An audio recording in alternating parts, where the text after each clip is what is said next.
so it just does just from there, mate. Easy. Yeah. No, we're lucky. We've got a man I think it's been talked about on this podcast more than anyone else. We've had Robert Dunn, the Mo Master, a couple of times.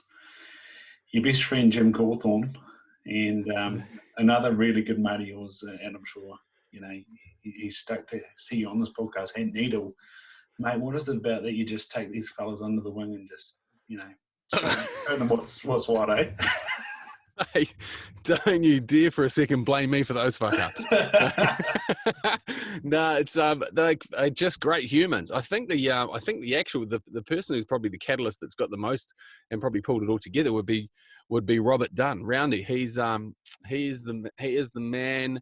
He is that person that feeds the stray cats, and as a result of that, the cats just keep coming back. And then he owns a whole bunch of stray cats, and we are those stray cats. Yeah, actually, you've brought up another one to mind, Eddie Dawkins. He's a stray cat that's crossed your path as well. he is a crook cat, that man. Yeah, Eddie's a legend. It's one of those weird things. Like I'm incredibly lucky to be in a position where probably over the last decade or a bit longer, I've managed to effectively meet all my heroes and people that I've got a huge amount of respect and admiration for, and yeah, it's insane to like Joshy Cronfeld as an example, and this is sort of name dropping, but mate, I played footy because of that guy, and I wore headgear because of that guy, and now I chat to him on the regular. We ride together. He's a Harley Davidson ambassador as well, so like it's a crazy old world. But Roundy is definitely the catalyst for bringing lads together, and it's only fitting that he's in the role that he is with Movember. And we've got we can't lead on too much, but we've got a very exciting side project on the hiss at the moment, which we're scrambling to sort out. Yeah, this bloody COVID-19, it's throwing cats amongst pigeons, to stay on the cat analogy. Yeah, mate, you said the word decade, and that makes me feel really old, and I'm sure it doesn't do much for you either, because it nearly has been a decade since I saw you in the flesh and thought, shit, easy unit. 2011 Rhythm and Vines, it pissed with rain. I would have been in 6s and 7s. Somehow you were running the ship, but what's it like being, and that's the same with Ant, what's it like being in front of 1,000 people that are cooked, and it's endorsed by Jacinda today. You got to be at events spaced out, mate. So you must be pumped. Yeah, I mean that's that in itself. Like I've always, I guess when I got the job at MTV, it was sort of off the back of me. I was a teacher first and foremost, so I'm in front of cooked cats all day long. People like Kane Williamson and Pete Burling and even Sammy Kane now. I'm pretty stoked to have had a not so much Sammy Kane because he just got poached from Ripperoo in the later years of his high school life, but teaching was in front of that many kids, and then I was hosting a bar at the Mount called the Sandbar, and that was my sort of bread and butter. And then amongst it, I love being up, and I love being on stage. I love doing stuff live. It is a buzz, and 35,000 was the max that we did one year, which might have even been 2011 or maybe whatever year it was. I did 10 years of Rhythm and Vine, so they melted together quite nicely. But it's special, mate. It really is. Obviously, I was bringing a much lower level of fizz than Ants, because I mean he really over revved himself time and time again. Him and AJ, wowee. Yeah, when you put AJ on your sidekick, it's just a race to the top or the bottom. I'm not sure. Yeah. Yeah, I think they hit both. I definitely probably at the same time. Mate, so you were into lifting tin. Was that how you became such a big fella, or like you say, you just played rugby to be like Josh Cronfeld? Oh, I made some very mediocre life decisions in and around that age of 13 and 14, and as a result of those poor life decisions, I was offered a change of school to a fully religious-based Christian school called Bethlehem College, or going to boarding school, which is where my parents originally farmed around the coast in Taranaki, and they moved up so that us kids didn't have to go to boarding school, so that we could have that interaction daily. Not that Opunaki High School isn't great, but it was the closest and probably not the best option for us.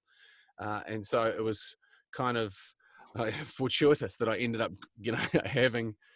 having spent the time in the Bay and been at Tauranga Boys College, that I was packed up and sent off to boarding school. And at boarding school, there wasn't a hell of a lot to do. So we trained pretty hard, and as a result of that, we had great footy teams and have had great footy teams out of that school for a number of years, sort of bolstered by those borders.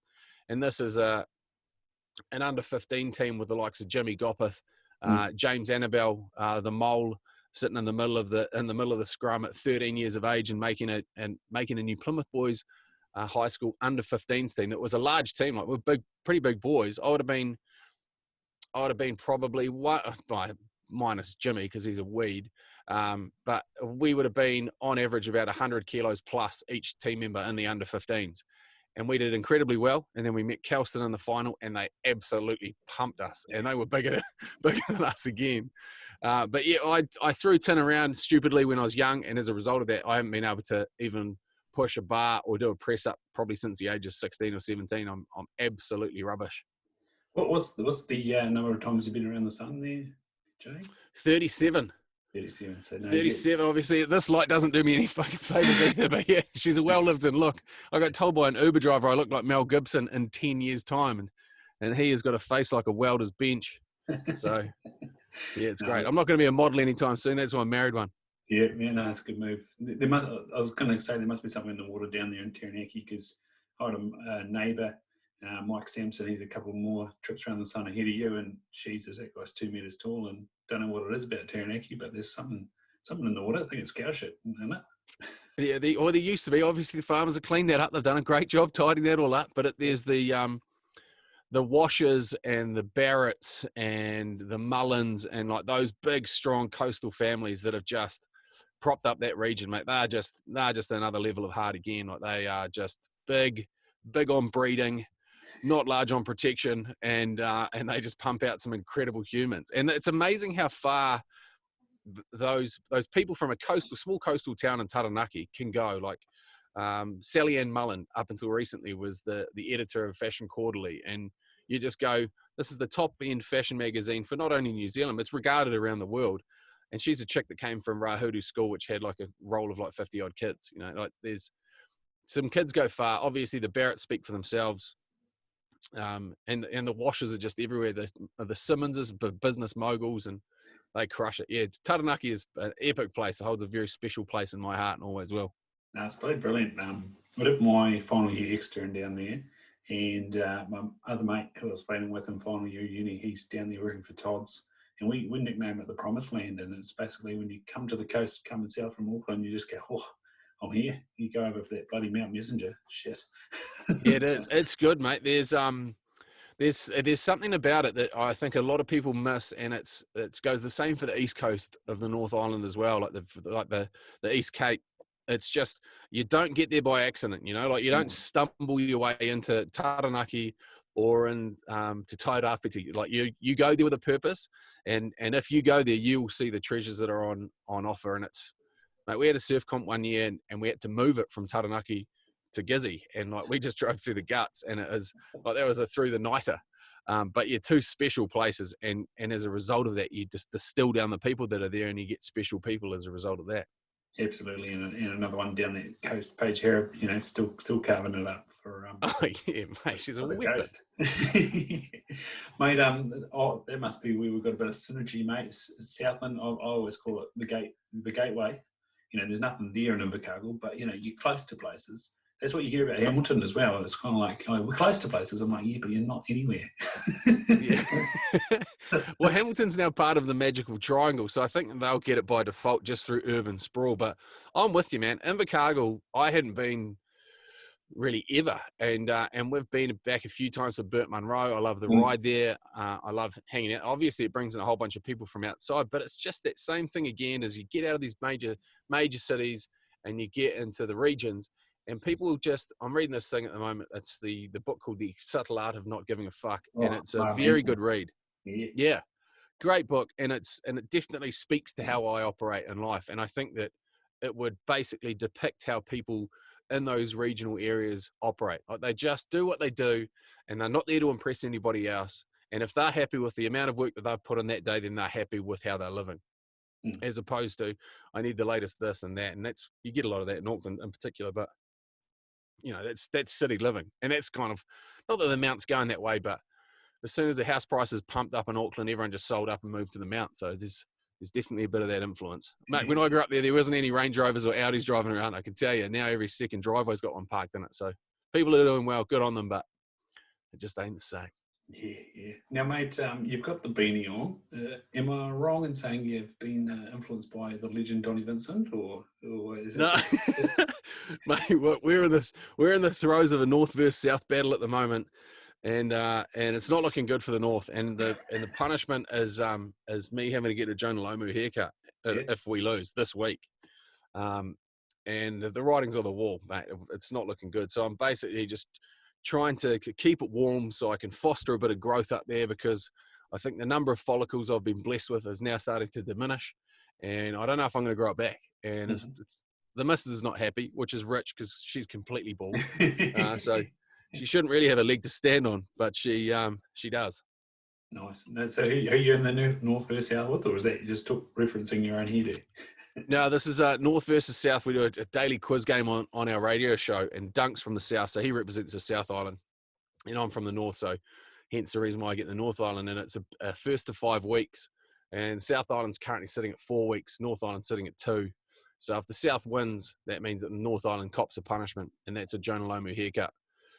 Not bad. So yeah, she's not pretty. We're about to. Well, no, this is obviously going to be different for people watching it at different times, but Wednesday night at midnight, we're going to level 2.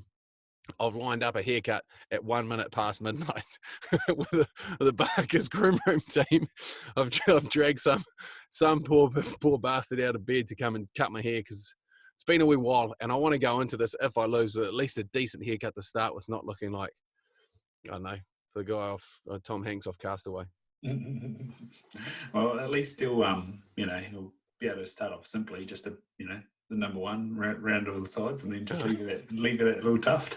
I reckon you could just take the beanie off and just go, and it just probably blow off. Mate, so you brought up Dunk there. You had this bromance with Flinny for years. You guys were an institution. Does Dunk just, is he being defensive? You guys seem to bicker all the time, whereas you and Flinny were, in each other's pockets.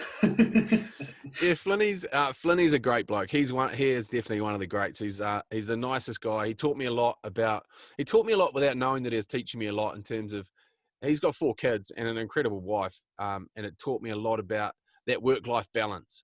And he definitely, when he goes, shit, he goes. But he's first and foremost a family man. He comes from a big, strong, potato farming background in Pukekohe, and he's got a great big family, and they're awesome as well. So I learned a lot from him whilst doing the show. When it came to me and Dunk, it was a purely arranged marriage. I'd never really had much to do with Dunk. I knew who he was, obviously, because he's done a killer show. He's been with Jono and Ben throughout their whole sort of reign of radio supremacy, and before that it was with Robert and Jono, and they I would say the pinnacle of probably drive radio in New Zealand. Like, they're just miles ahead. So it was exciting to get the opportunity to sit across the desk from him. But since working together, it just clicked. Me and Flinny are good mates, but we'd never hang out. Excuse me. We'd never hang out. But me and Dunks, mate, we'd go fishing, go riding. We're just, hanging out pretty much every day. He's a great bloke with a great wife and a couple of grommets, so sort of in the same life space. So we get on well. It's gonna be a big week this week. It could be a hell of a hoolie come Friday, Arvo. Yeah, social distancing, of course. Oh, mate, we've been in each other's bubbles the whole time. He's going to be around here tomorrow morning in this booth doing voiceovers. So, what is it like being classed as essential? You're up there with farmers and doctors, Jay. Like, is that pretty special, being essential?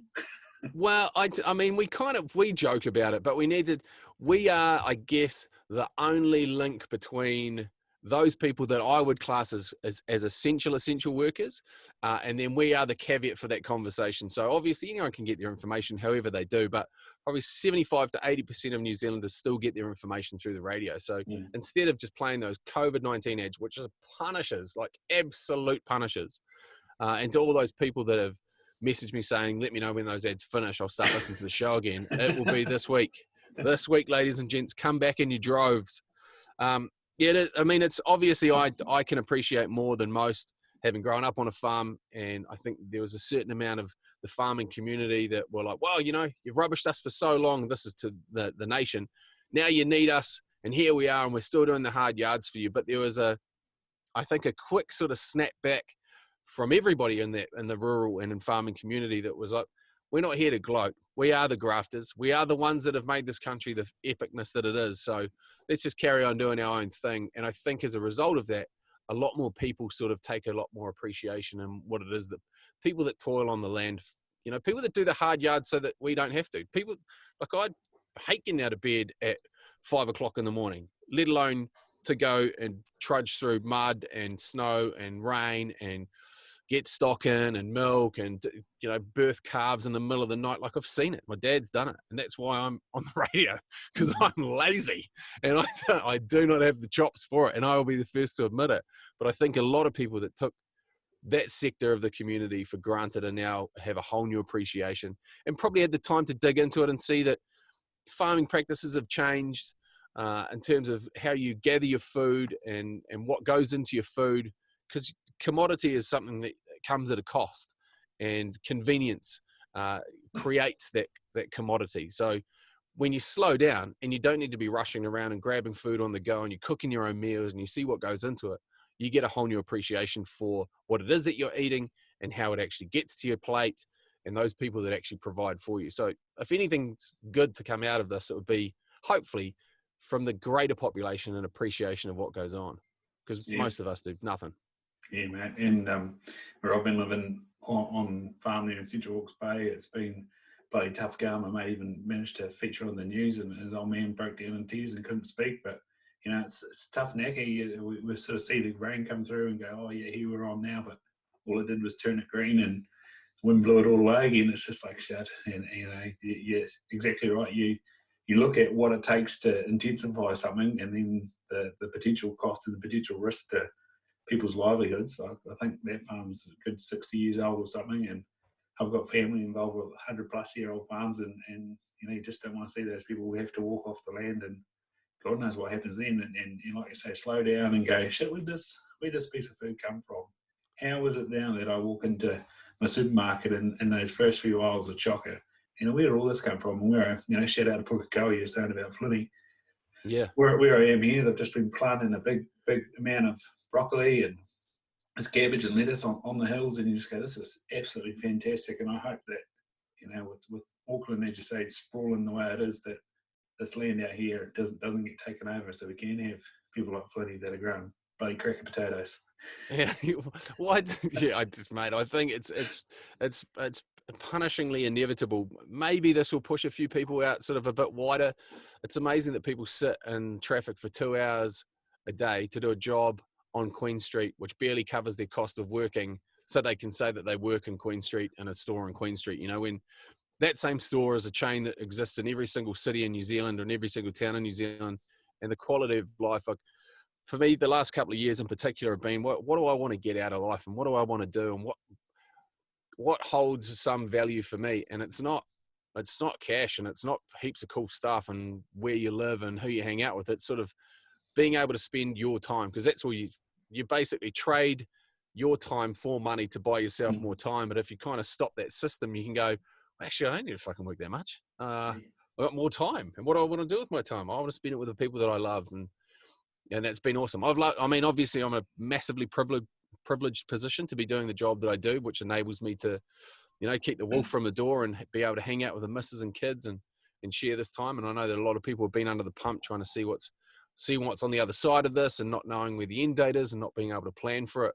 I think a lot of us spend so much time as time travelers, either worrying about what's going to happen in the future or regretting something that's happened in the past, that you're missing 90% of your life, which is happening right at this very moment, and I think that if anything I've learned from this is it's just, you need to play what's in front of you, and plans are great, but they also make a fantastic noise as they go whizzing past your head and you miss them. So just live for the moment and know what it is that you should care about, and sort of focus your energies on that. Yeah, man, that's powerful. So how have you been working right now? Are you based down in Tauranga again, or the Mount? No, we're back in the Badlands of Auckland. Yeah.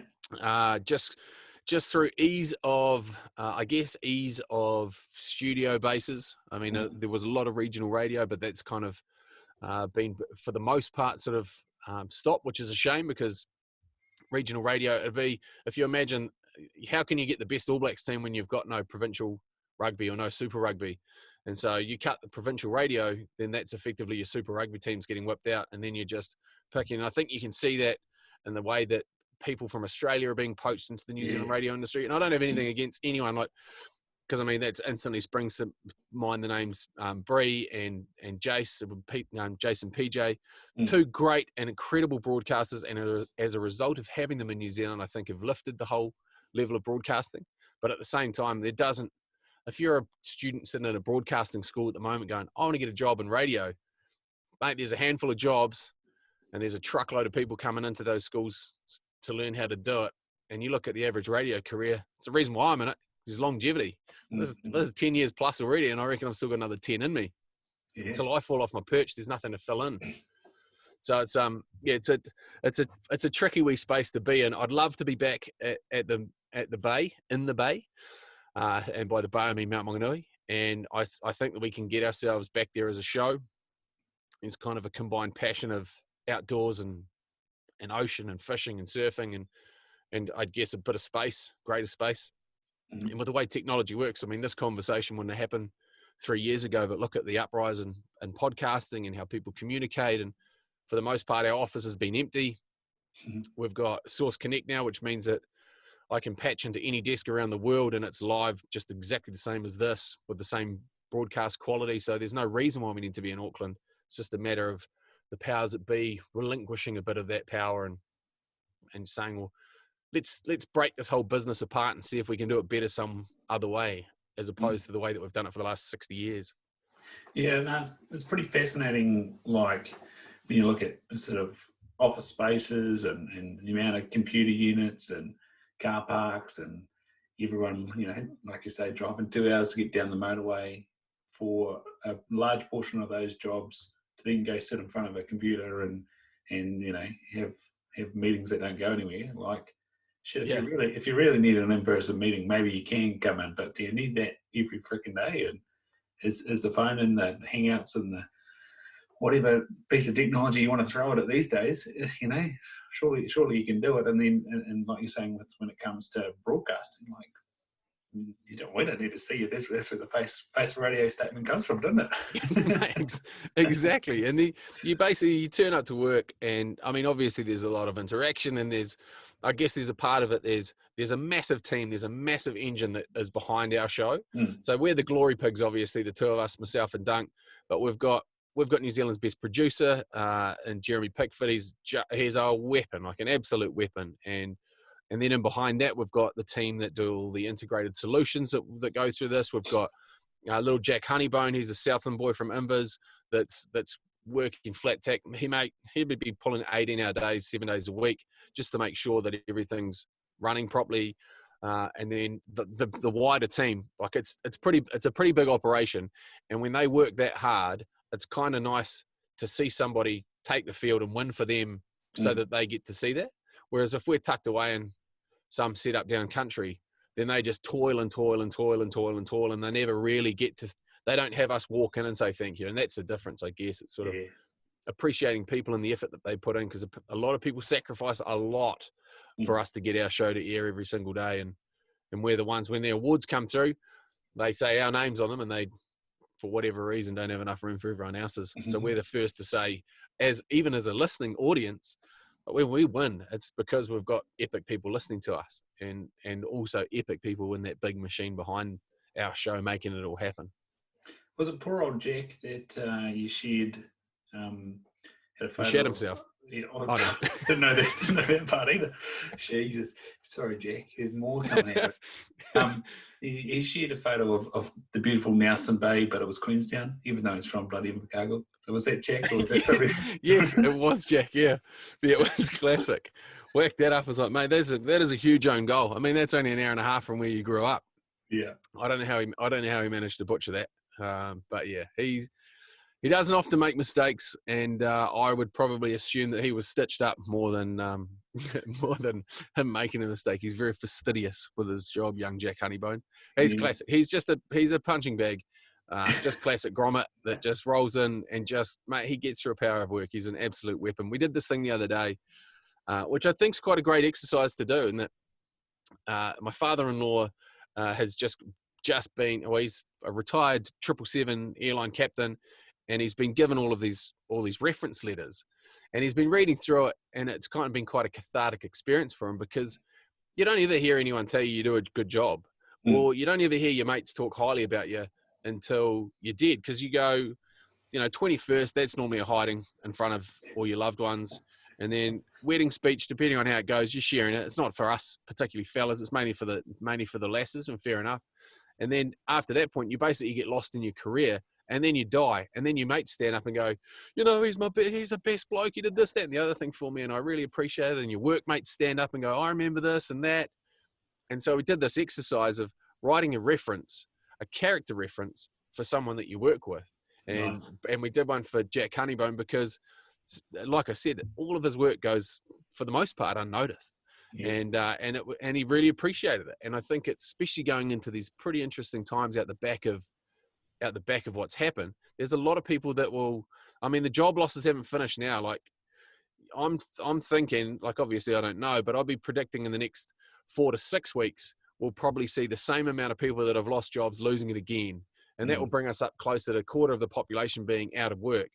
And it used to be, if you lose your job, you could find one somewhere else. But the reason why those job losses have happened this time is because they can't exist anymore. So you're shedding a massive amount of the working population with nowhere to go. And so, if anything, it's good to have, just to G yourself up and to let you know that you are valued by your colleagues as well as your mates. And then it's, that's the first letter on the top of a pile that you'll be handing into a new employer, saying, hey, I'm a good person, and this person says so. Yeah, it's going to be bloody fascinating times. Like you say, everyone's been sort of holding tight, thinking, I'm going to go back to work. And then we're all going to get there, and it's going to be like, right, so working. Yeah. Where's everybody? What are we doing here? What are we doing here? Yeah. Like I say, it just must be, as someone that's trying to communicate the feel and somehow get feedback and interaction with the wider public, there must be just this real sort of, I don't know if sliding doors moment is the right words, but like things are just happening in front of you. You're kind of trying to do the thing you do, but what you're there to talk about is just, brand new. Like, whoa, what do we say?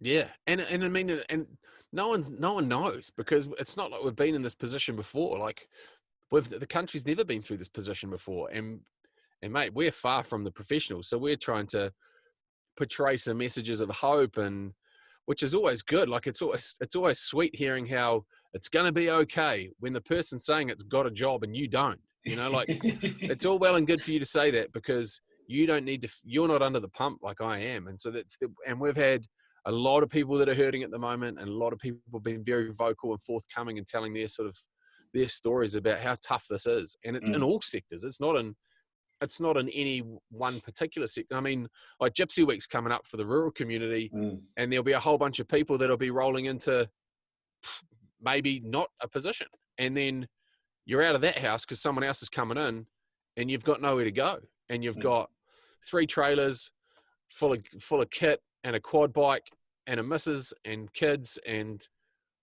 where to, and what happens for those people? It's not like you can just create more work out of the ether. The road that we grew up on in Taranaki, I think we had 14 families and 14 farms on one side, and about 15 families and 15 farms on the other side. So that's 29 families that have 29 sets of kids that go to Rahuru Primary and bolster that role. And now one side of that road is completely owned by one farmer, and the other side of the road is completely owned by another farmer.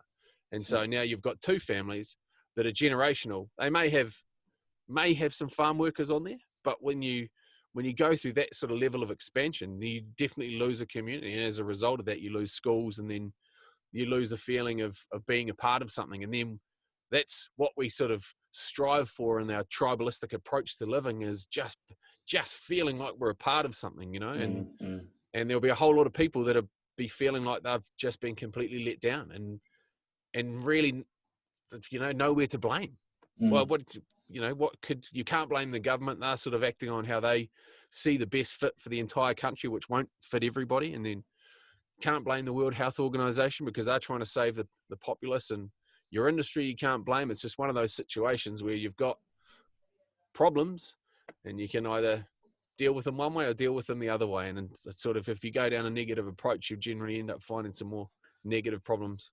Absolutely. And we're all looking at this with the benefit of more information. We've all got, people around the world that have tried different things, and parts of it have gone well and other parts have gone, less well, and other parts of the population got pretty, oh yeah, we can handle this, and it's been a shit show. And you're kind of like, well, we can probably be grateful that what we've done has been harmless to some extent, and that's not taken away from people that have suffered, and whether that's with extreme health or become deceased, which is never great, no matter the circumstances. But yeah, you've just got to sort of hold in your own head that, shit, I don't know what I'd do in that situation. So it's hard to do, and you get through that sort of Kubler-Ross sort of grief thing. Sometimes you're pissed off, sometimes you're really sad, other times you're denying it, other times you're going, oh yeah, well maybe what about this? But really you just got to go, right, this is the bloody deal, and I've got to deal with it. You got to accept it. You got to carry on and move forward. And it's all right to feel a bit messed up. And yesterday, Mother's Day, I was having one of those days of all the things were going on. But it's like, I don't know. Well, I think the other thing too is, and that you sort of alluded to, is that no one knows what's going on. So if you've got some form of, if you're able to carry hope for somebody else, because that's all we do. We have, as human beings, I believe that we are vessels of hope. And so you carry it for somebody else when they can't carry it. And then when they're ready to regain that hope, then you can hand it back to them. But you just need to be around people and making sure that we all get ahead. Because if all of a sudden the top 3% of people that have still got jobs and earn money or have physical assets just continue to stay at the top, and then that division between the top and the bottom grows more, mate, this country will turn to absolute shit in a heartbeat. And I think that there's a lot of people that are now looking at the wealth that they've accrued over generations and now going, well, how can we redistribute this? And this isn't saying I'm going to give somebody a handout, but there's a lot of people out there that really want to do some good and really want to make a difference and change the track that they're on. So if you give somebody an opportunity, you'll see that they're hungrier now more than ever. And that is hope, is the hope that they can create something better for themselves or better for their families. And if you've got a job and you have money at the moment, you are that vessel of hope for them. And it needs to be shared around. The small business support. I know that Manaki's doing a great job, Pat McPhee and they're doing a great job of trying to get around all these people and make sure that they stay together. But it's as simple as having conversations with your local outlets that you support in terms of, the hospitality industry, even stores that would normally be under the pump. Like, I think that we will definitely readdress our high level of consumerism as a result of this.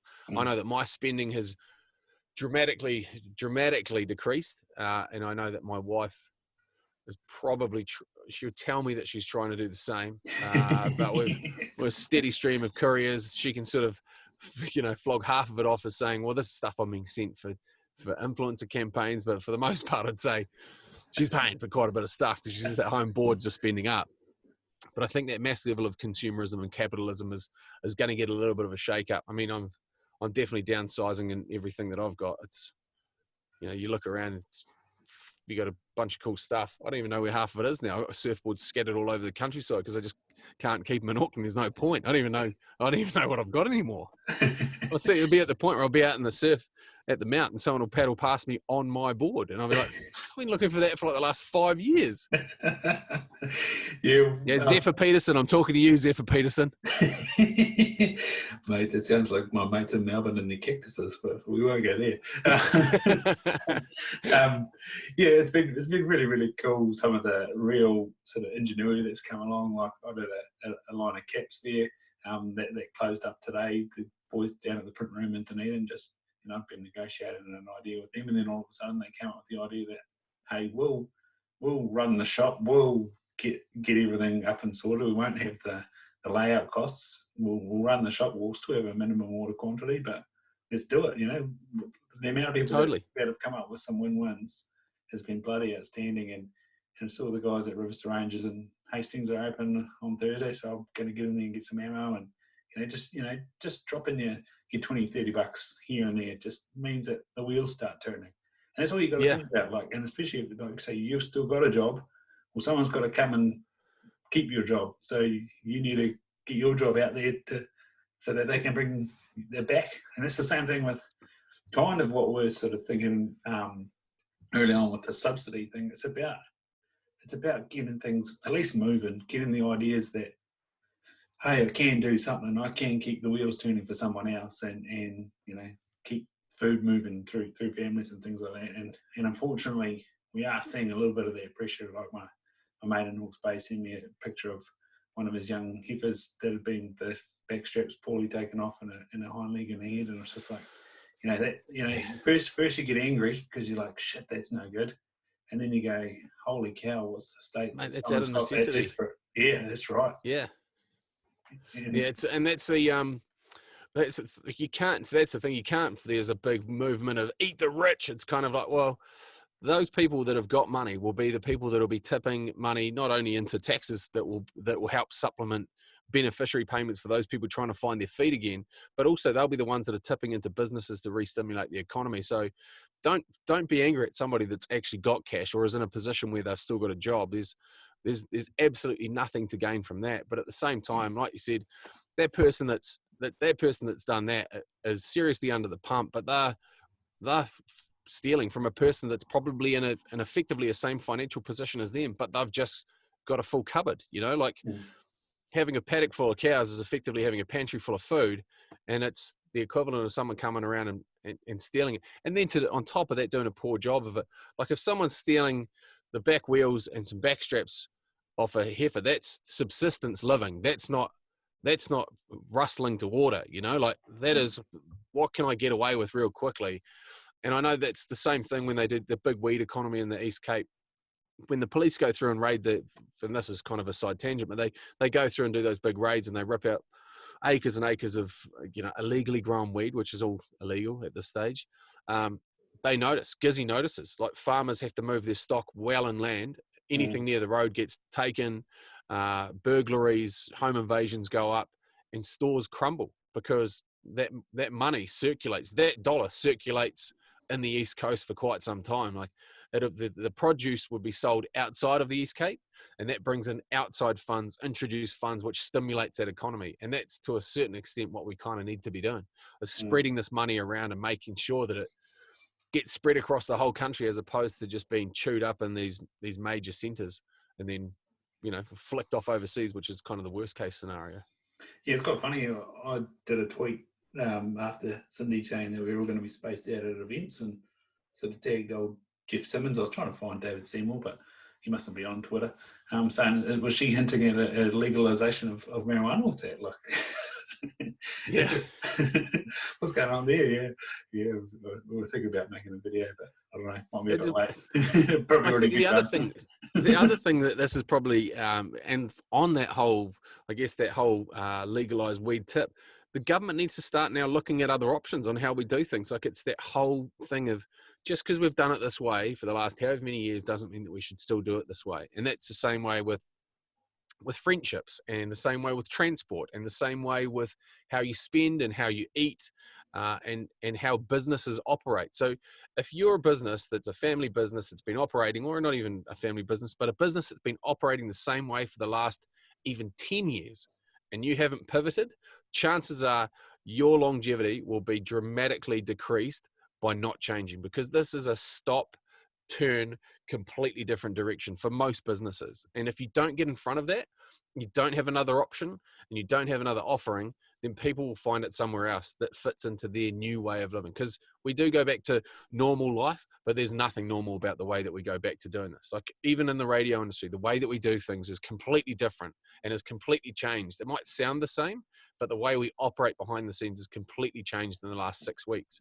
And it needed to, because the radio industry is a boring ass stale old business that is getting shaken up. And it's people like Jack Honeybone, who we call the Burt Munro of broadcasting, because he just fashions together the most outlandish shit with, odds and ends from around the office.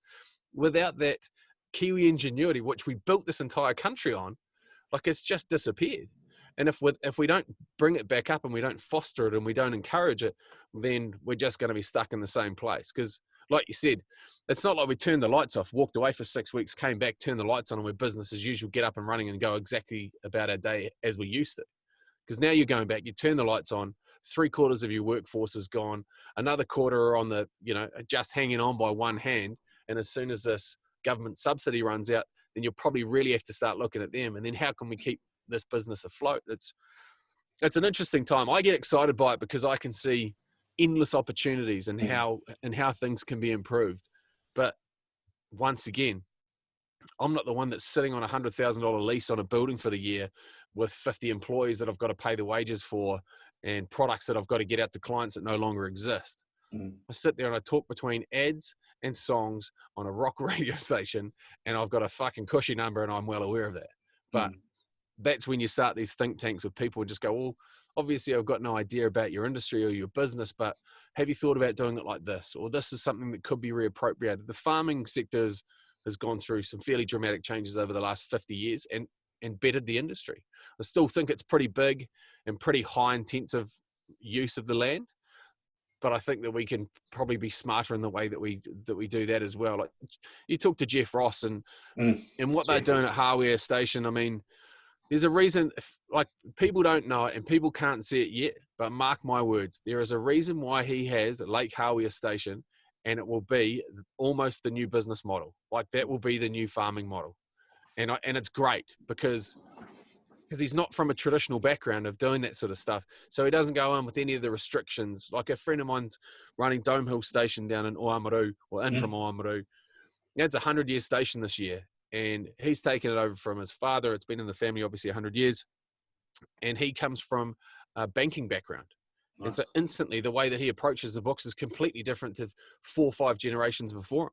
And as a result of that, and working in tandem with his dad, like, his dad had all the farm and land knowledge, and he had all the accounts knowledge. And together, that makes a pretty formidable team. And they can run it so close to that number that it makes it profitable. And then on top of that, having all of that collective smarts, you need the weather to play its part. You need the global economy to keep soaking it up, in which the rate they have in the last however many years. It's like, it's a big gamble, but the changing and having the ability to change is the most exciting part, I think. It's nerve-wracking in the beginning, but fuck me, there's some opportunities that come out of it. Yeah, mate. Yeah, I'm glad you brought up Lake Hardware Station and Jeff Ross, mate. The whole family, Jeff. What's the young fella? Jussie's a weapon. Jussie, like Jeff, and Jeff will say it. Jussie she is city through and through, and she sleeps with her gumboots on. Like, she is that connected to the land. Like, she absolutely loves it. She'll be dragging him out of bed, throwing a cuppa in his hand, and just going, right, we're docking, or we're crutching, 2,000-3,000, whatever. They got 5,000 head count on that farm, and she's into it, loves it. Young Finn as well. He's good value, and you're saying about the things they're doing. And even Dome Hill there. I think it was 3 weeks ago. If you want to go back on TVNZ or YouTube, chuck in Lindaburn Station. I think it was. They had this awesome country calendar on them and the regenerative agriculture. Then sure enough, I'm flicking through Lifestyle and Leisure, whatever it's bloody called, that magazine. Anyway, and sure enough, the dung beetle man's in there, and I'm like, oh shit, there's something to this. There's these dung beetles. New Zealand. Yeah, it's amazing. But just even like I was talking about the other day, because I've got this weird fascination with water buffalo and plains buffalo bison, Yeah. And someone texted in, mate, there's heaps of those bastards down in Canterbury. I was like, what? There's some Cleveland too, man. Oh yeah, the Cleveland water buffalo. Yeah, they got a great produce, but those ones that, like, I would love to see.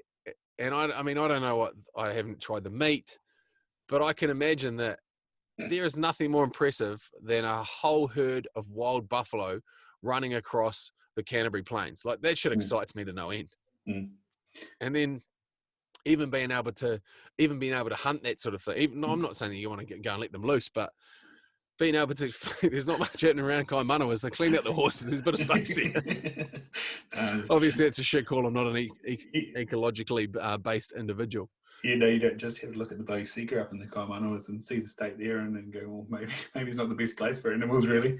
They're hungry. But yeah, it's classic. You know, you look at, you brought up Sam Kane there and his old man with the deer, and even Andy Ellis has chucked his hand at a bit of Japanese Wagyu style beef. You know, like it's all on. There's definitely a story to be told by the way we produce our food, and that's something, you know, I'm massively passionate about, getting into that venison industry and bringing on a bit of that regenerative agriculture and following, like I was over near Byron Bay for a year and seeing the places like the farm and chicken tractors and all that sort of stuff. Like, it just gets me going for some reason. I don't know. Yeah, I'm a massive advocate and have been pushing. That was one of those little side projects that myself and Roundy have been on. He'll probably slaughter me for saying this, but there was a big push to roll out something very similar to the farm in Byron Bay, because I've been there a bunch of times as well.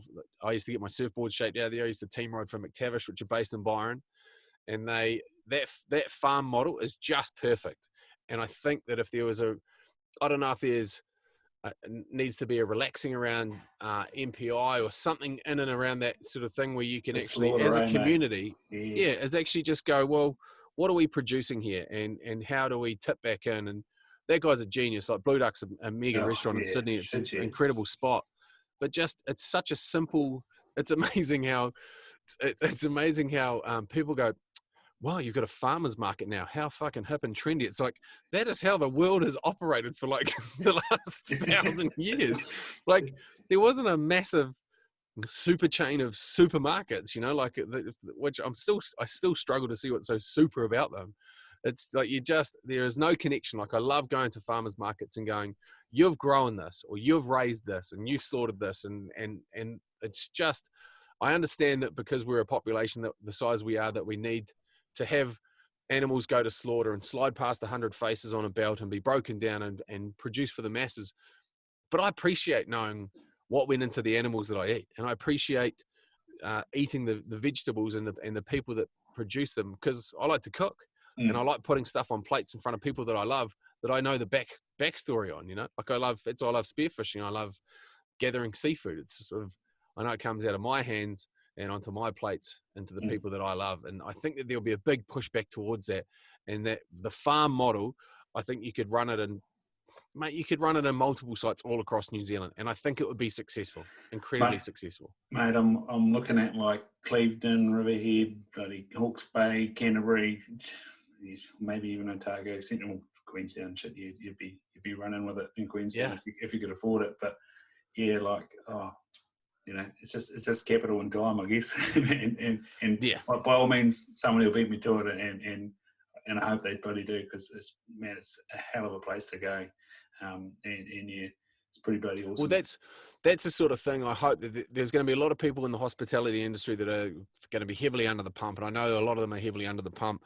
And hopefully, they take that level of expertise and they kind of pivot and maybe do that sort of thing. Like, I know there's some massive chains that are going to be really, really battling, some really big high-end restaurants that probably won't open doors again, that are institutions in cities. You got a pizza from SPCR the other day, mate. Yeah, mate. Oh, mate, I get around. I've got it. That's the thing, because I dine so much. I love food. So when I have money, I spend it on food and great dining experiences. And SPQR has been like a second home to me since I've lived in Auckland. I love it. Like, I know the Rupes. Chris's daughter Courts is my agent. That's like a family establishment, and the staff there are incredible, and they do a great job. The same with Ostro, and that's Jeff Ross's group that he's in the mixer of as well. And they, him and Lucian and the team, they produce incredible food. So I hang out for that stuff. Like, that's where I like to spend my time and my money, is on great food and great dining experiences with incredible people. And so I was excited for them to be back up and running. And I like the way that they've changed. Like, they're ahead of the game again. Like they always are.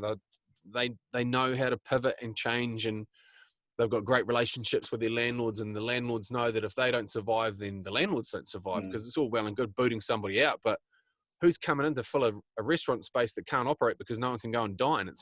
That's a fucking hard sell. I don't care. I don't care who you are.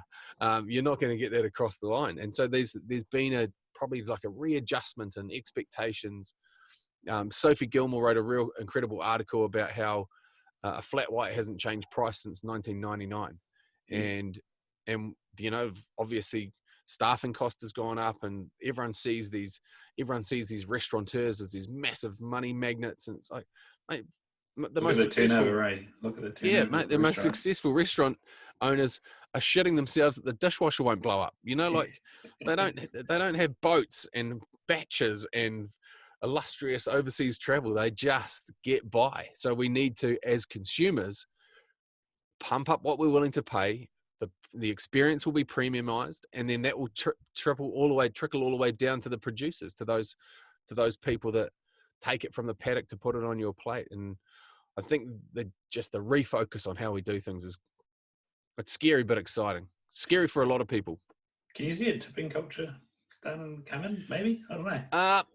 I mean, I tip anyway. I tip good service anyway, because I believe that you need to show your appreciation, and it's Pavlov's theory of operative conditioning is the theory that I work on. So, for that, there's a very brief rundown on how that works. So, Pavlov was an operative conditioning practitioner or a thought leader, and so he had these dogs, and he realized that if he rang a bell, then the dogs would know that it was dinner time, and they would come and eat. And eventually, he figured out that if he rang the bell, the dogs would start salivating even before they got to where they were eating. So the whole thing was reinforcing positive experiences.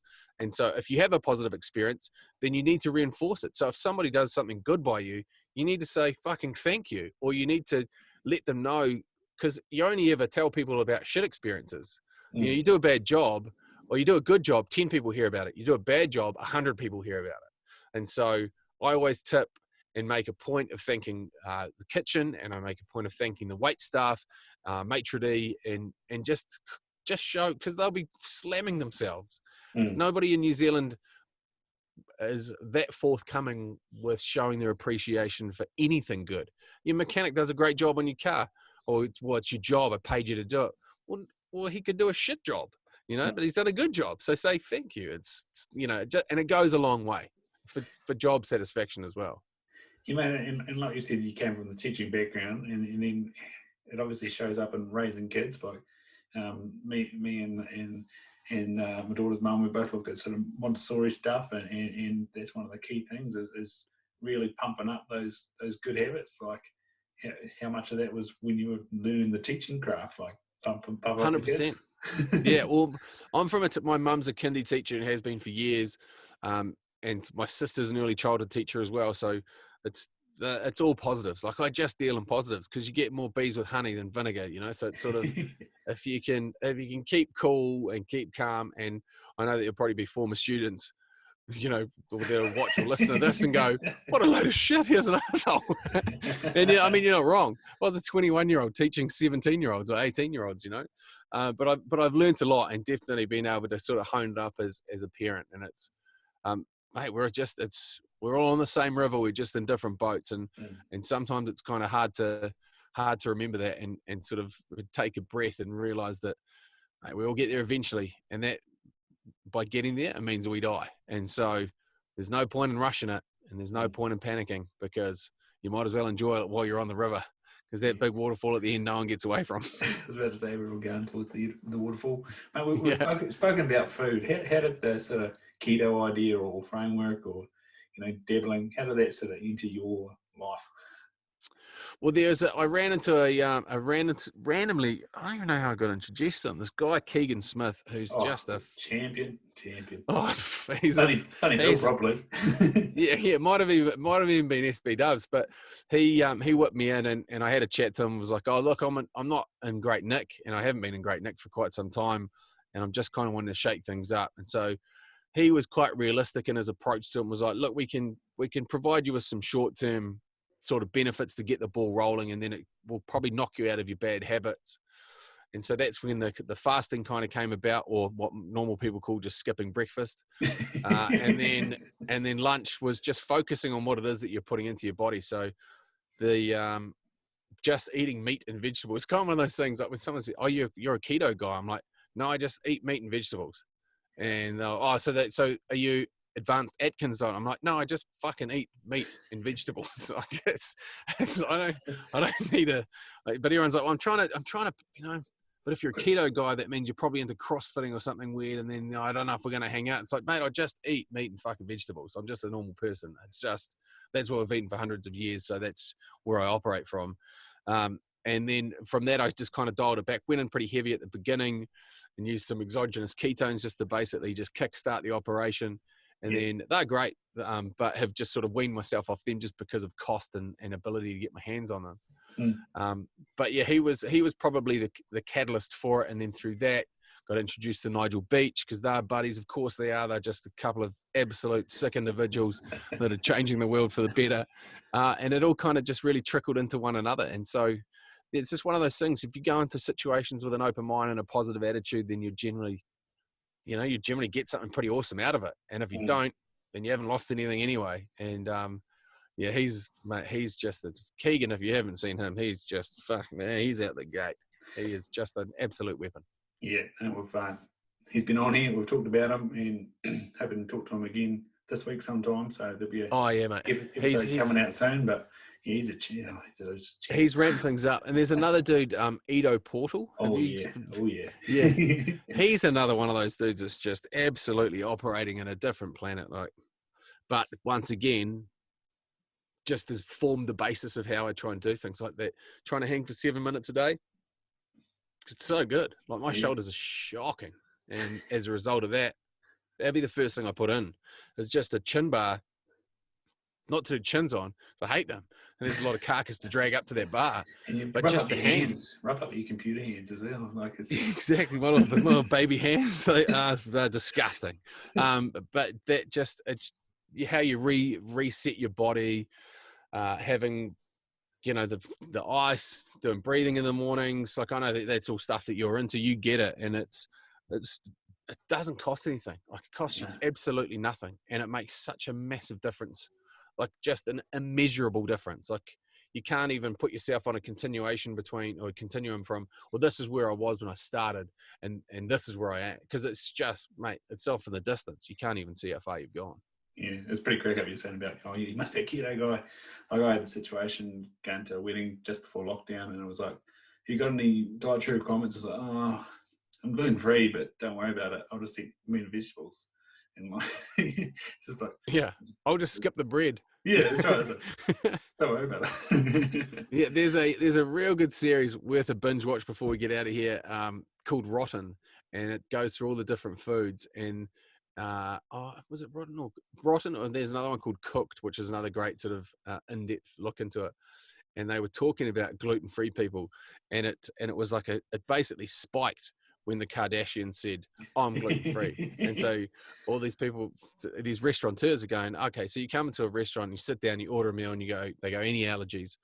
Oh, yeah, I'm gluten-free, and I kind of like some fish, but not others. And it's like, well, would you like snapper or whatever fish it is? Oh, yeah, how are you cooking? It's like you go through this punishing conversation, and then they go back and they go, okay, cool, we've got a gluten-free snapper and some pasta and snapper dish, and then they come back out after turning the kitchen upside down to cook this meal for this person, bring it out, and they eat it, and then for dessert they order like the fucking chocolate cake, and he's like, but you're gluten-free, and they're like, oh no, I just don't like it, sometimes I just, and he's like, no, there's a difference. You either fucking are or you aren't. It's not because you don't understand in a kitchen what happens when you come back with these allergies, and they're more than happy to make sure that you don't die. It's not like you go, I've got a peanut allergy, and you go, bath. You'll be all right, mate. Just a little bit. Just you'll sneak through this. You might whistle on the way out because your throat's closing over, but you'll be okay.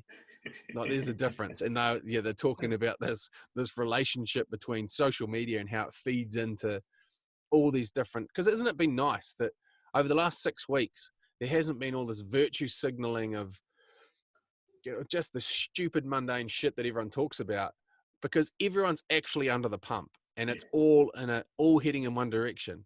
And as soon as it lifts, which I'm guessing obviously is going to be Thursday this week, I'm wondering how long it takes for somebody to walk out and go,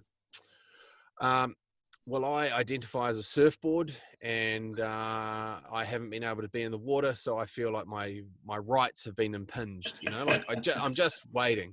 And that's that's nothing against anybody who sees himself as anything other than what they are.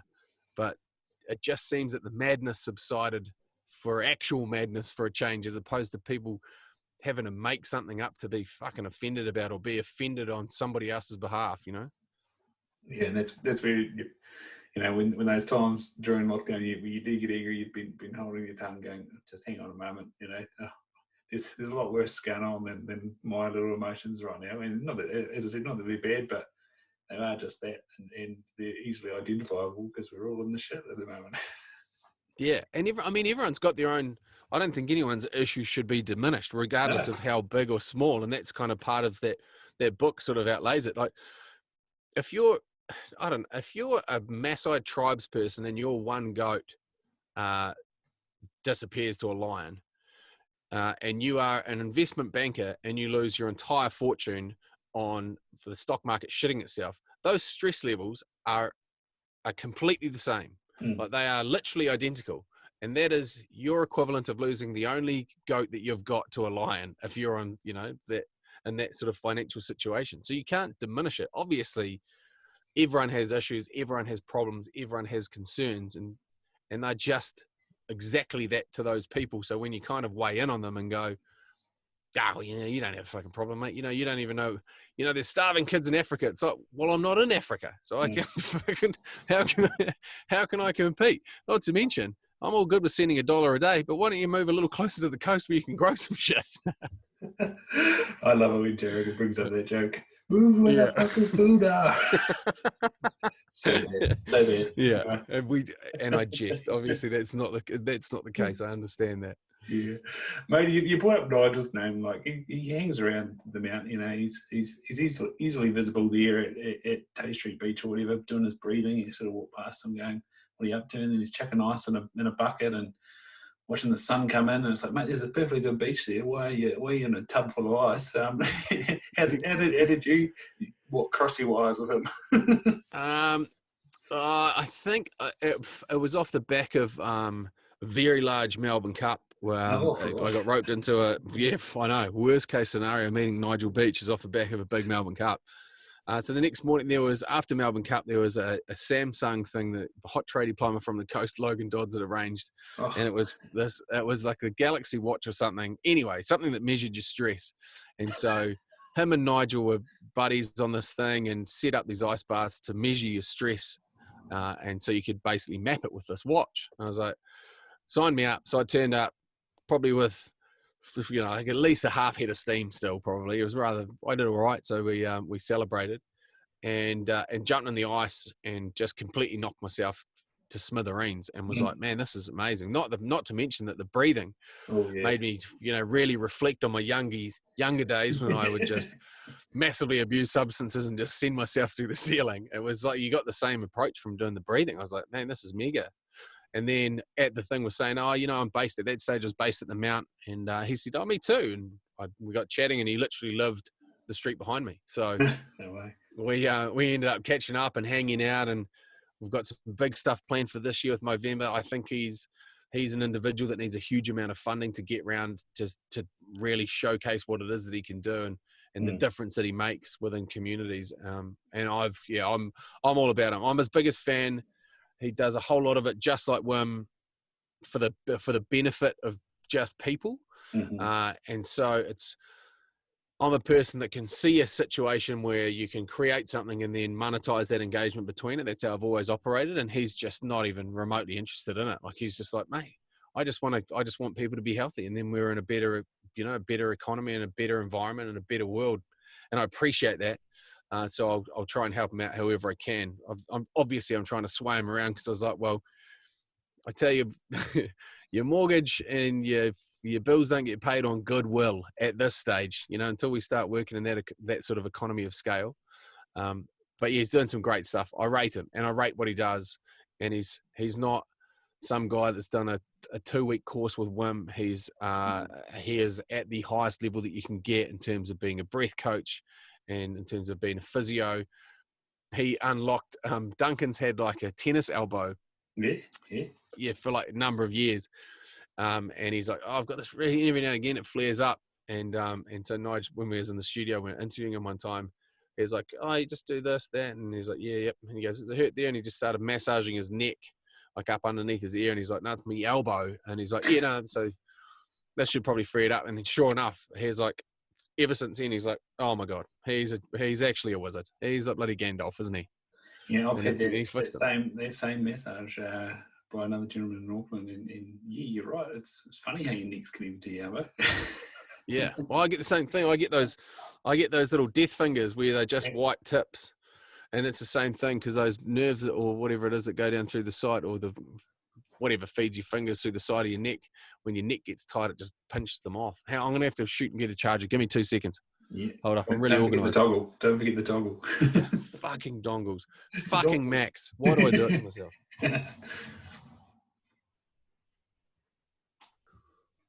Well, don't worry, even Rogan's pausing recordings these days. I got a great battery life, Max.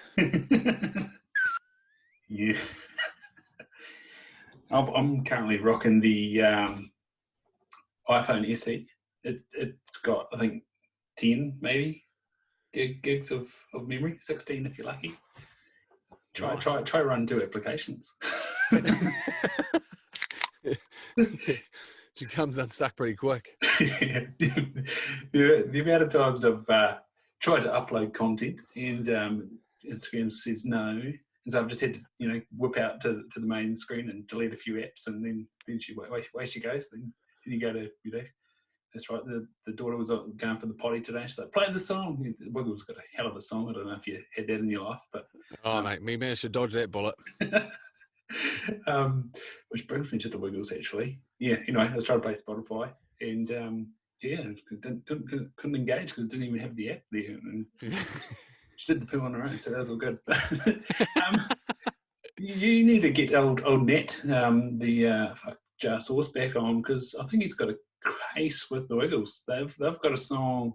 I don't even know what it was, but they've all of a sudden changed it up for 2020 and put in the for this dodgy old man. So I think Jim Nat, what's his name? Nat, that's what I think. Is that what it is? Nat, that's what I reckon. Yeah. Yeah, that's what I reckon. He's so good. I rate him, mate. He's I stumbled upon him, a buddy of mine, Stefan Falvo, who's from an illustrious Italian importing syndicate. His father Carlo was like the first guy, or one of the first guys to bring in like real high-end Italian pastas and coffee and olive oils and that. And so he's a great cook himself, and he's like, check this bloke out. He will be right in your wheelhouse. And he had maybe about 15, 20,000 followers. And I was like, oh, I'm into this guy. He's good. He's blowing up. And he's got a great story. Bloke's got one lung. He got TB and had his lung chopped out. Like he's crazy. But the stuff that he cooks, once again, it's another, how many people, and I'm one of the worst offenders for this as well, that all of a sudden over this lockdown has created their own cooking show through their punishing Instagram accounts. But the way that he produces what he produces and the recipes that he cooks come from a background of growing up in like group house sort of setups, like where he'd be, from a split family, and they'd cook these large meals, so you can scale up these big feeds and make them work. And he's right. Like, fuck the packet and jar sauce shit. Like it's not hard, and it's so much more rewarding when you cook something from scratch. And the other thing is too, that as we get older, and especially at my age, like there's not often learning opportunities that sort of pop up. You're just going through your daily routine. That's why I like listening to podcasts, because it continually challenges the way that you think about things, so that you can sort of slide on your opinion on them or reinforce what it is you think. But for the most part, we don't learn. We stop learning as soon as we leave university, or we get to the top of our skill set in whatever job it is that we're doing. So cooking's a great one. Him and Josh Emmett have done a great job in simplifying it to the point where it makes it exciting to cook stuff. And I think that's where I've through the likes of yourself, Adam Greentree, and the boys, Red Stag Hunting Boys, Shawsy Show Pony. Those lads have done a great job in sort of reinvigorating Sammy Wild, reinvigorating my desire to get back out in the land and actually have a better connection to what it is that I'm putting into my body. And we're obviously looking at, getting into a place this year. I don't know where it is yet, but one of the prerequisites is firstly that it's got a garage that I can fit my bikes in and work on them. Secondly is having a fucking X-Belly that works properly, because there's nothing that shits me more than an extraction fan in a kitchen that doesn't work, which is currently what our situation is.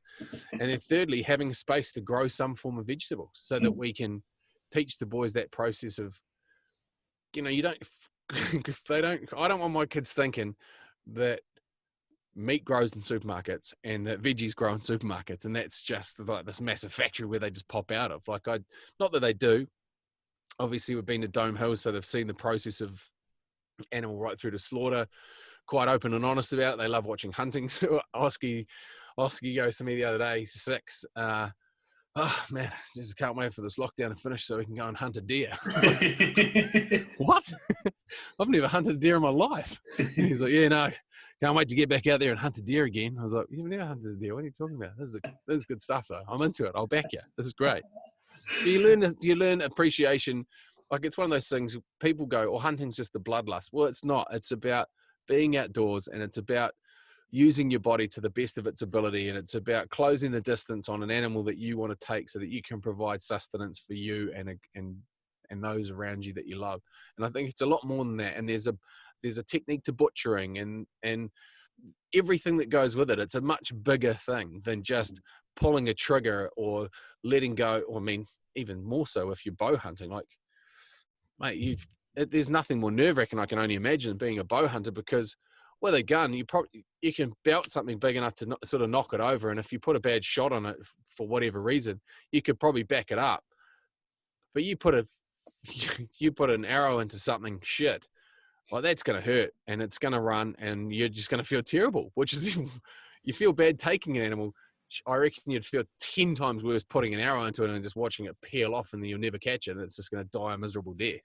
Yeah, I'm petrified. I need to up my knowledge base big time before the bow goes hunting. I'll definitely be sticking to the rifle, but yeah. Well, the grouping's looking good though, mate. You're starting to close it. It's looking good. Close it up. Now, how's your forearm looking? To have a callus on it from just rattling it? Oh, Jesus. You brought up Red Stag hunting. Andre Alapati got on me real quick. He said, mate, you need to bend that elbow real fast, or else you're into a hiding for nowhere. Yeah, no. Ant bragged that it never happened to him, but I don't believe him. Yeah. Yeah. I haven't seen his chat with you. Did he talk about that his hunting trip that he did over in the States? Yeah, Ben wasn't too impressed with him by all accounts. I didn't hear the deep and dark language that was shared, but it was quickly following up after you guys had chatted to him. Mate, I can imagine when you explained it on the show, like a horse walking through with 2 trees growing out of its head, and you're standing there with a bow and arrow. I mean, you're feeling pretty vulnerable, and you're not backing yourself. And obviously, he's a great human being, but I can't imagine him being like an incredibly precise shot.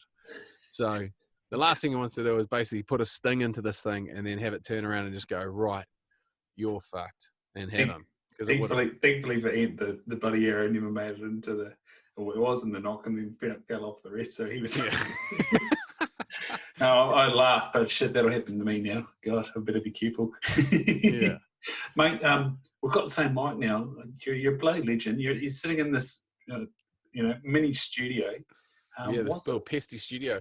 Yeah, I finally upgraded after 140 episodes of iPhone headphones. And tell you what, it's a lot. Which is not bad, man. It's like it's the quality. It's generally the room that you're in which makes the difference, and that's hence the reason why this thing came about. Like, part of my job is voicing commercials for various brands, and with this lockdown, it sort of really brought it to the forefront, and I managed to pinch this bad boy off an agency that no longer needed it. And it's mega, bro. It's mega. So once the whole idea of getting a good sound is just, it needs to be a dead sound. So when you clap, there's no that ping that goes off the top of it. And this is a great setup. It's just real hot when you leave the door shut. Yeah, she's warm. If I got some LEDs to go, all right. Yeah, the opposite of your ice bath. You got the LED sauna ready to go. Yeah, but it does make a difference, and it's great to see that there's now more of these offerings in terms of how you set yourself up. You're producing a highly professional, polished operation, and it's, you know, you spent $110 on a mic, set of cans, and you're good to go. Yeah. I was talking to a sound engineer in Hawke's Bay and said, yeah, their receivers is the technical term, but cans is the slang. And I said, yeah, not to be confused with the colloquial term for cans. Yeah. You know, so there's something completely different. Mate, boy, for the amount of times that we've, because that's a radio term for headphones is cans, and so if you're interviewing female talent and you come in and just grab yourself some cans, or can I grab you a set of cans? It can be really massively misinterpreted, and it's definitely not where we want to be. Yeah, receive this. Yeah. Mate, you brought up influentialness with your better half there. Yeah. Is there is there need for people to track JayReeve down? You are massively influential. Absolutely not. Absolutely not. No, I've been. I think I've tried to, because I just, once again, I look at everything now and go, why? Just why? And I think if I'm not adding value, then there's no point in doing it. And so I've now been looking into ways where that can be the case, and how I can add value, or I can create spikes of interest for conversations to be started, or for people to go, hey, I never knew that sort of thing existed, or I never knew that was something that I'd be interested in, or a passion project, or an artist, or whatever it is. Laurie Steer's a good mate of mine from the Mount. He's one of the smartest and most creative individuals I know, and he calls himself the world's best potter. And when if you check him out on Instagram, you'll see exactly why. And he has done an incredible job of just showcasing what it is that he does. And so the difference between me and him is that he showcases the process of how he creates his work, and then sells that work. Whereas I just bumble through the day just going, oh, cheers, bloody, for sending me this, or hey, check this out, bloody, doing this paid campaign with these guys. It just kind of needs to be a bit slicker. So it is something that I'm working on. So maybe if you were thinking about giving me a follow, give me about 2-3 months. I'll sort it out, and then it'll be worth paying attention to. At the moment, she's pretty shambolic. And now that we're out of this lockdown, I'll be trying to surf as much as I can. So you'll just be getting punished with sunrise photos and be waxing a board. Shit chat. Yeah, and you got your name. I think like me, it was that turnover from Twitter. All of a sudden, people were sharing photos through Instagram, and it was kind of like all of a sudden this New Zealand community of rugby players and celebrities, were just all of a sudden on Instagram, and you managed to pick up your name. Like, how good's that? Oh, mate, I had to go with the. Because JayReeve was already taken. Yeah, and then at the time, I co-owned an agency, and we were verifying all the accounts for all the footy players and all the New Zealand schlebs and sports people as a part of our offering at the agency. So I just chucked myself in the mixer and got the blue tick. got the blue tick with 1,500 people following me. It was awesome. Everyone's like, "What?" Yeah. That's right. That's the value. Not that it matters. I brought this up. Not that it matters. It just followers, just numbers on your Instagram. But I did a cull after uni, and God, it could have been blue tick by now. I think the other thing is too that it just goes back yet again to the same adage of, is it bringing something good to your life? Because the Instagram or the internet in general is the best and the worst place in the world. Like, it can be your best friend, or it can be the person that takes you to the deepest, darkest places that you never thought that you could ever visit. And then on the next day, it could pull you out of that place by offering you something that you didn't know and offering you support from a person you've never met. And it's one of those, it's a tough one to navigate, and it's tricky having kids coming into a very electronic and digitally based world where so much of it is, you're living your life in front of strangers and being judged by strangers, and then those same strangers have an affinity to you and go, well, like, mate, the amount of times that I'll be out and people will come up to me and go, hey, you're Anna's husband, or you're the Reeve Nuggets dad, or like, just, you forget that we operate on a platform where everyone can see it, and we choose to do so that we can share our experiences and hopefully lighten the load for somebody else, or steer them in the direction of something that's going to work better for them than you. Like, I always look for recommendations on anything when it comes to every single facet of my life, whether it be picking the power company or even like food that I'm going to eat. Like, I'm always looking for a shortening of that process, because I don't want to go and work through 3 years of shit Powerballs to find out that I could have gone with this one, because that's where everyone's gone and they're the best. Like, you can group source that information, but it does definitely leave yourself, if you're that way inclined, pretty vulnerable to some fairly nasty individuals on there, because in every tribe there's always that person that gets great enjoyment out of making other people feel shit or squirm, and if you buy into it, then, like, I get called a sellout all the time. I'm completely 100% okay with that, because I'm happy with my life, and there is a cost to having the life that I like. And if that means in that person's eyes they see me as a sellout, it doesn't make a difference to me, because I haven't even for a second thought about them and how they live their life, because it is of no consequence to me, and I'm not a judgment of how that person chooses to live their life. So that's how I operate, and as a result, it doesn't faze me. Just keep on keeping on. Yeah, but it's one of those things where it's not even worth making assumptions, because I saw something you said, something about the thing about hate is that they don't feel that hate, you feel that hate. So move on. Yeah, totally. And if and most people do it so that there's that, it's like a transaction. I'll say something shitty about you so that you get offended and say something nasty back to me, and then that's how I know I've won, because you saw it and it hurt your feelings, and then you were nasty back to me to try and hurt my feelings. So that means I've won. And also proves that you're a shitty person. Yeah, you're a shitty person. See, you're telling you you're a shitty person. Yeah. So I just the amount of people that climb into me, and it doesn't happen to me a lot, but it's when it does, I just take not pleasure in it, but I just go, man, I just feel sorry for this person, because obviously they're in a shit spot and they're just wanting just to belt someone, and that person happens to be me, and they're belting me via a keyboard or a phone while they're sitting around with clearly no one else around them, because otherwise they'd be having a conversation or talking about something that matters. You'd hope, yeah.